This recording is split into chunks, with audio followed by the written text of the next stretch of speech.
Bom dia, pessoal.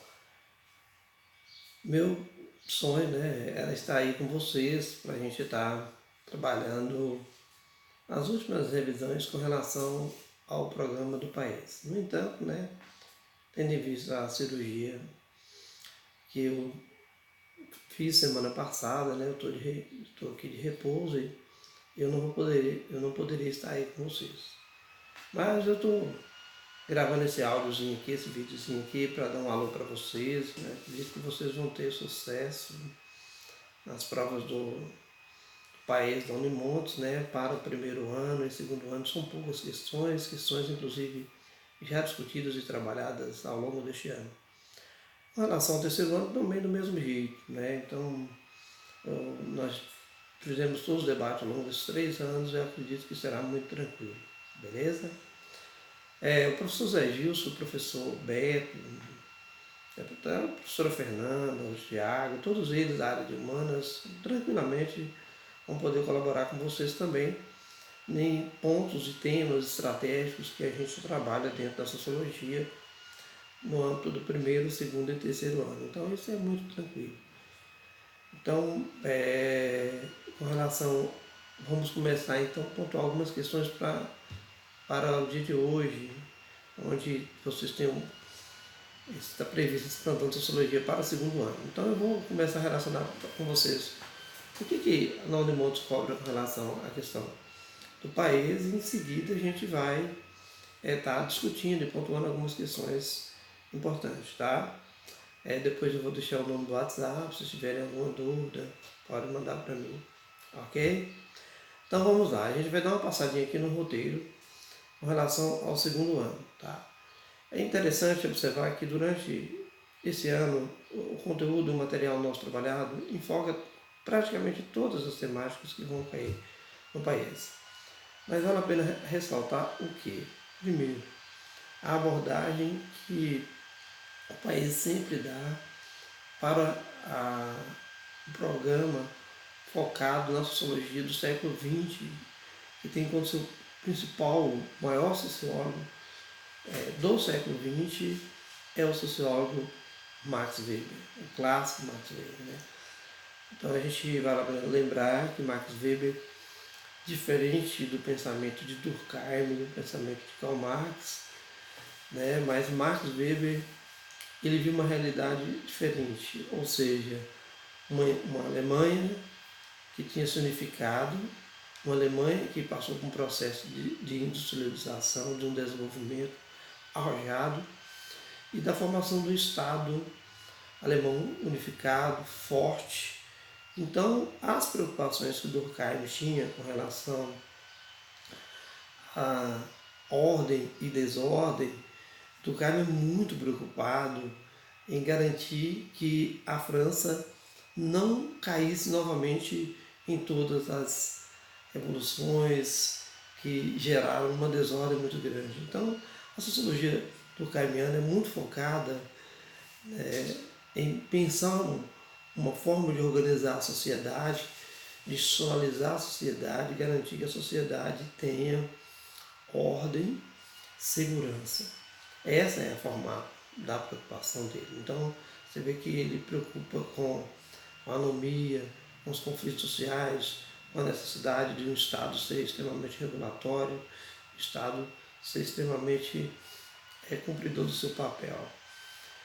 E aí a gente destaca que é interessantíssimo a perspectiva alemã que o Max Weber e o próprio Marx tinham preocupação, a preocupação deles é centrada em torno de uma outra reflexão. Você vê que o que Weber pretende é construir uma sociedade que de fato desse conta, um grupo social que desse conta de conduzir a Alemanha para o sucesso, já que era uma potência, um Estado forte, arrojado economicamente e politicamente. Então ela precisava de um grupo forte. Então você vê que é diferente a forma de pensar do Weber do que pensava Durkheim. Muito aproximado da perspectiva também, Weber se aproximava muito do seu antecessor Karl Marx, que tinha uma preocupação muito de quem é o grupo social que deveria fazer a transformação social. Marx acreditava que a sociedade estava em constante luta e que a luta de classe era o motor que movia as sociedades. Weber, diferente de Marx, Weber não ele não faz uma aposta nisso, ele discorda de Marx, ele vê que o que promove de fato as transformações é o desenvolvimento científico, é o desenvolvimento de um Estado bem estruturado, bem organizado, e ele estava fazendo uma leitura de uma Alemanha extremamente arrojada. Então isso é importante destacar. Então a construção do pensamento de Max Weber é muito focada em perceber o processo, né, histórico. Então o método de trabalho é um método histórico compreensivo. Ele constrói também um tipo ideal, uma forma de pensar, como é que seria esses cidadãos, essas pessoas que iriam fazer da Alemanha uma grande potência, sustentar essa grande potência que tinha se construído. Outra coisa importante que vale a pena destacar é que Weber ele pensa o Estado não como esse Estado que controla, um Estado como pensava Durkheim, né? Um Estado regulador da sociedade forte. Ele pensava um Estado forte, mas não um Estado regulatório. É um Estado que desse à sociedade autonomia para o seu desenvolvimento. Ok, daqui a pouco a gente volta com mais dicas. Um abraço. Olá, galera. Vamos lá. Novamente, continuando com Max Weber. Olha só. No país do mundo, segunda etapa, o que eles pedem com relação, mais pedem nas questões, todas essas últimas edições do país, eles pedem com relação ao Max Weber. Olha só. Primeiro, coisa que você já sabe, o objeto de estudo de Max Weber. Weber estuda o quê? A ação social. Então, para Weber, toda ação tem um sentido.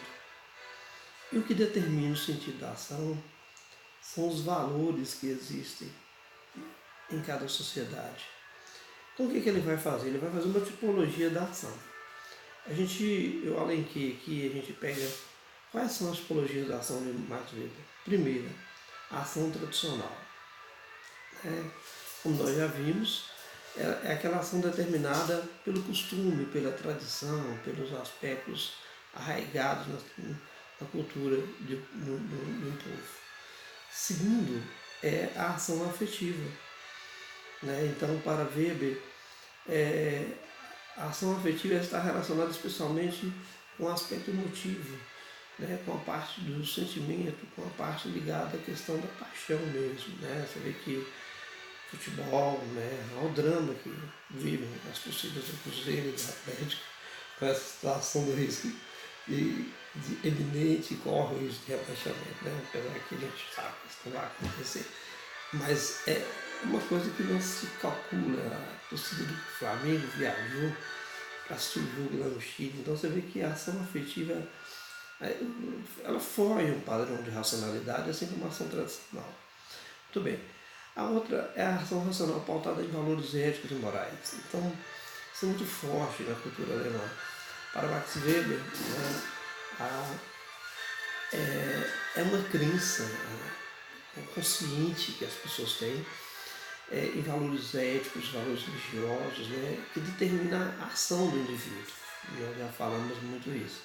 E, por fim, a ação pautada em valores racionais em relação a fins, ou seja, você tem um foco, tem um objetivo, tem uma racionalidade crua, pura, sem paixão, sem estar tanto preocupado com valores éticos e morais, mas com o resultado da sua ação.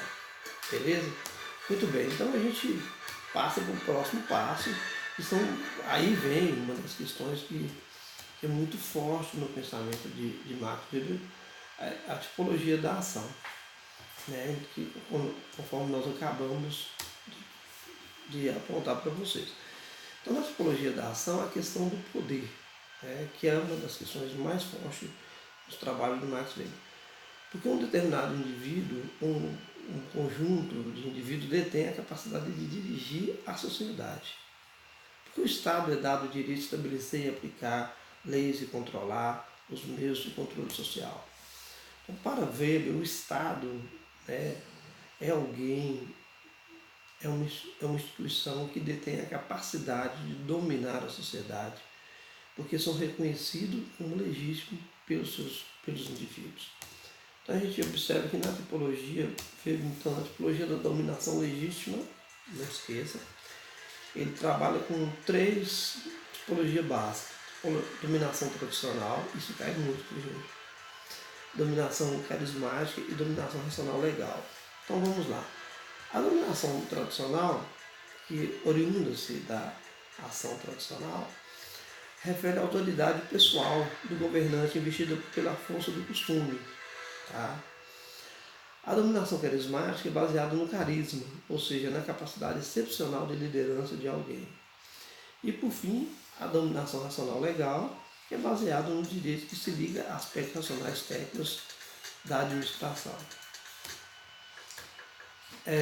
Então agora a gente vai nas formas tipos de dominação. Né?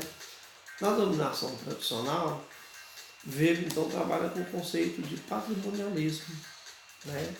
Na dominação carismática, ele trabalha com o conceito de carisma, e na dominação racional, ele trabalha com o conceito de burocracia. Uma coisa que chamou muita atenção de Max Weber é que, à medida que a Alemanha foi crescendo, ela foi se burocratizando mais para dar conta do volume de funções que o Estado tinha. E essa é uma grande preocupação para ele, que essa dominação pautada pela lógica da burocracia, ela tinha que ser muito bem conduzida para não levar ao que ele chamaria de distúrbios da burocracia, né? Que são os erros, os equívocos que acontecem muito fortemente no Brasil. Então, vamos lá, na dominação tradicional, ele trabalha com a tese do patrimonialismo. O que significa isso? É culto à personalidade, não há distinção entre o público e o privado, compromisso de fidelidade e honra, nepotismo é muito forte na questão do patrimonialismo, e as relações sociais de poder familiares. Né? Então, assim, na tese da dominação patrimonialista, que é muito forte na história do Brasil,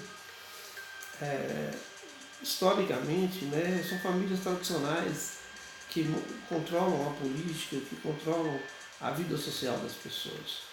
Então nós temos, como você deve ter visto já com o Zé, coronelismo, né, aquela fase em que determinados grupos de famílias usam da sua tradição para controlar e regular a sociedade. Outro tipo de dominação que ele trabalha é a dominação carismática, né, que vem pelo carisma. Aí você vê o surgimento de uma ruptura, na utilização, na subversão ou na abolição de um regime constitucional ou legal. Então, você vê que o Brasil tinha uma tradição de ter políticos tradicionais, de famílias oriundas, de classes de melhor poder aquisitivo. De uma hora para outra, pessoas se destacam na política, né, em determinadas áreas, na área da saúde, como foi JK, na área social, trabalhista, como foi o caso de Getúlio Vargas, né, e mais na última década aí, o ex-presidente Lula, que é uma pessoa um líder sindical que cresceu muito no âmbito da classe trabalhadora, então mas levou muito pelo caráter do carisma. Né? E em cima dessas pessoas uma formação muito grande. Né? As relações elas parecem muito uma questão religiosa. E é uma dificuldade de sucessão. Você vê que foi um fracasso, né? As sucessões históricas, quando você pensa nesses grandes líderes carismáticos. Né? Muito bem. Então, pensando o outro item de dominação que ele trabalha, é a dominação pautada na burocracia. Aí a gente observa o seguinte, que é uma grande preocupação de Max Weber com essa Alemanha que cresceu, que vai se burocratizando. É bom a gente observar que o pensamento de burocracia para Weber é muito diferente do que isso acontece no Brasil. Tá? Às vezes a gente fica muito de olho na nossa cultura e esquece de onde vem os teóricos e os conceitos básicos, no caso da burocracia em Weber. Observa-se que o foco para Weber é que a burocracia ela tem que ser mais pautada pela racionalidade, pelo mérito, pela informalidade, pela impessoalidade, um serviço público que de fato seja focado em ser voltado para o benefício, servir o público. Então, assim, é muito diferente que a gente depara-se com o que se faz em termos de administração pública no Brasil. Né? Então, essa dominação pela burocracia ela é extremamente importante na perspectiva de você construir uma gestão pautada pelo princípio da racionalidade e não da tradição e não do carisma. Ok? Beleza, então. Ok, retornando aí às nossas reflexões acerca do pensamento de Max Weber, a gente observa também que Weber ele é muito centrado no estudo sobre a influência da religião no comportamento dos indivíduos em sociedade. Ele fez uma excelente pesquisa com as tradições religiosas e isso acabou gerando a sua obra marcante, que é a Ética Protestante e o Espírito do Capitalismo. Então Weber ele estuda todas as correntes religiosas, ele analisa os grupos sociais que estão inseridos dentro dessas correntes religiosas.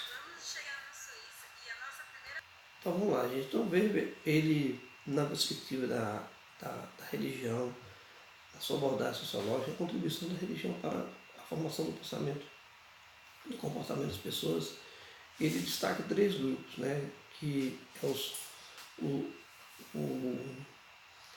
é aquele grupo luterano que via a divisão do trabalho como uma vontade de Deus. Então, assim, na perspectiva luterana, o trabalho deixa de ser um castigo, mas passa a ser uma missão, uma vocação, né? Ou seja, pelo trabalho, o homem ele vai chegar até a sua plenitude, a sua realização. E aí ele olha muito os grupos, né, que constituem esses quadros de formação. Então ele observa, no caso, os calvinistas, que o foco dos calvinistas é a despreocupação com o desperdício, né? Tinha uma vida muito pautada na economia, no cuidado, na poupança, e eram grandes investidores, e também nos puritanos, né? Que compreendia a oportunidade de trabalho das pessoas, né, como sendo uma obra de Deus. Então, ao homem cabe obedecer a Deus. Isso muda a perspectiva de comportamento dentro dessa sociedade. Então, para Max Weber, na sua obra Ética do Capitalismo, de 1904, então seria uma ética da salvação, pautada no pensamento calvinista, e o espírito do capitalismo é a racionalidade utilizada para buscar o lucro, a valorização da profissão, né? E aí vem foco na meritocracia, né? E a religião ela contribuía no sentido de dar disciplina ao indivíduo, dar descrição do indivíduo ser uma pessoa pautada no princípio da economia, né? Então, assim, você vê que essa racionalidade ela é extremamente fundamental para a construção do pensamento religioso.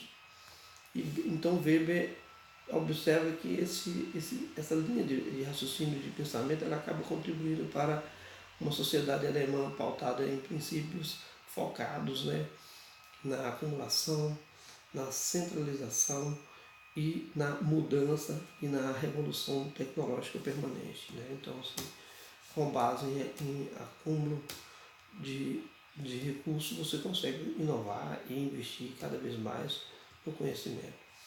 Portanto, o espírito do capitalismo é um conjunto de convicções e valores defendidos pelos primeiros mercadores industriais capitalistas. Então, para ver as atitudes envolvidas no espírito capitalismo tinha sua origem na teologia protestante. Então, aí ele analisa a tese calvinista e as suas contribuições, né? E ele faz um distanciamento entre o catolicismo e o protestantismo, né? Para Weber, os cristãos católicos eles são muito desprendidos desse mundo e muito focados no mundo mais místico, e por isso eles não são bons gestores do dinheiro, da sua organização financeira, né? Razão pela qual os países protestantes, segundo Weber, são os países que têm mais sucesso financeiro na história, né? Portanto, o capitalismo, para Weber, e aí é um conteúdo básico da prova de sociologia do país, segunda etapa, o capitalismo é a cristalização objetiva dessas premissas teológicas e éticas, segundo as quais o homem, em virtude do seu trabalho e da riqueza criada por esse trabalho, encontra um modo completo e sensível de conquistar sua salvação individual. Então você vê que o importante, na perspectiva da ética protestante do espírito do capitalismo neste mundo, é trabalhar para criar riqueza e criar riqueza para não para o desfrute pessoal, esbanjamento, mas para que se crie novamente trabalho. Essa é a base da salvação do homem. Essa é a mentalidade que acabou configurando a tipologia do empresário moderno. Então, gente, já chegando ao final das reflexões com relação ao pensamento de Weber, a gente vai concluindo aqui e vamos focar em outras áreas de discussões com relação ao conteúdo do país. Beleza? Daqui a pouco a gente volta. Um abraço.